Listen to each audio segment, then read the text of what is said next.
En el mundo de los negocios que va a 1000 por hora, encontrar un poco de estabilidad es un desafío enorme. Pero, ¿y si les dijera que existe un número clave, un pilar que separa las pérdidas de las ganancias? Bueno, ese número existe y se llama el punto de equilibrio. Hoy vamos a desmenuzarlo para entenderlo bien. Miren, este es el plan. Primero, vamos a definir bien qué es eso del pilar de la estabilidad. Después, vamos a ver cómo se calcula. Luego, por qué es tan útil para tomar decisiones importantes. Y al final, cómo podemos usarlo para, ya saben, empezar a ganar dinero. Bueno, arranquemos por el principio. Vamos a definir este concepto que es fundamental para que cualquier proyecto o empresa se sostenga en el tiempo. A ver, esta es la pregunta del millón, ¿no? Y no solo para las grandes empresas, sino para cualquier proyecto que uno empiece. ¿En qué momento exacto se deja de perder plata y se empieza, por lo menos, a salir tablas? La respuesta está en un solo concepto.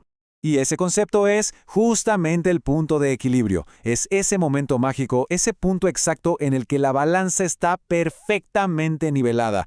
Todo lo que entra por ingresos se va para cubrir todos los costos. O sea, no hay ganancias, pero, y esto es lo importante, tampoco hay pérdidas.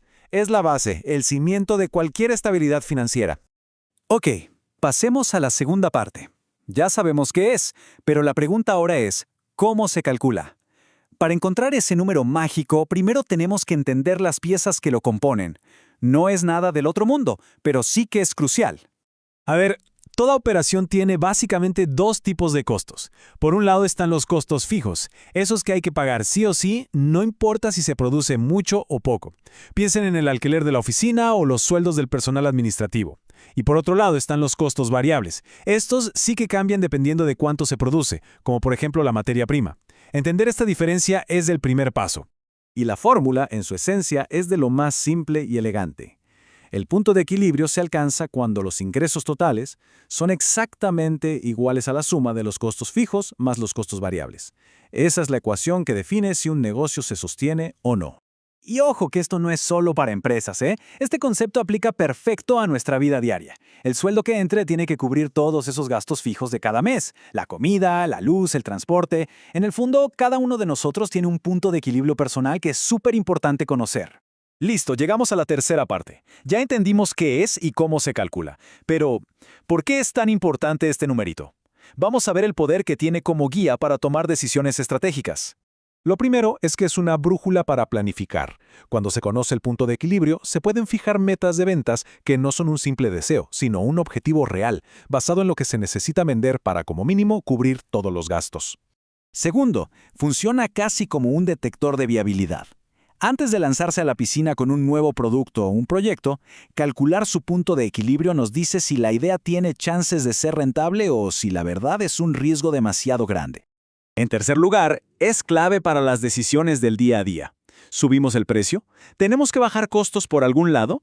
¿Cuánto más necesitamos producir?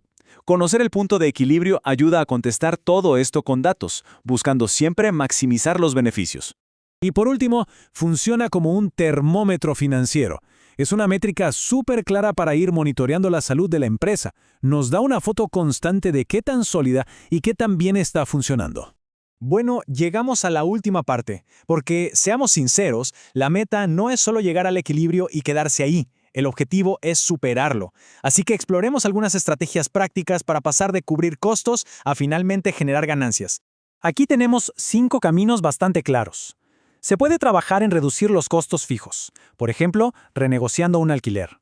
O se puede aumentar las ventas con mejor marketing. También ser más eficientes para bajar los costos variables. Otra opción es revisar los precios para mejorar el margen, o incluso diversificar ofreciendo nuevos productos. Lo importante es que hay varias palancas que se pueden mover. Al final, todo se resume en esto. No estamos hablando de un simple cálculo contable. Como bien dice la frase, es la base de la supervivencia de cualquier proyecto y más aún es el cimiento para poder crecer y prosperar en un mundo que es cada vez más competitivo. Y para terminar, volvemos a la reflexión del principio, la personal. Más allá de los negocios, este análisis nos deja con una pregunta que es clave. Si la estabilidad financiera empieza por saber cuál es ese punto exacto en el que nuestros ingresos igualan a nuestros gastos, la pregunta final es, ¿sabemos cuál es el nuestro?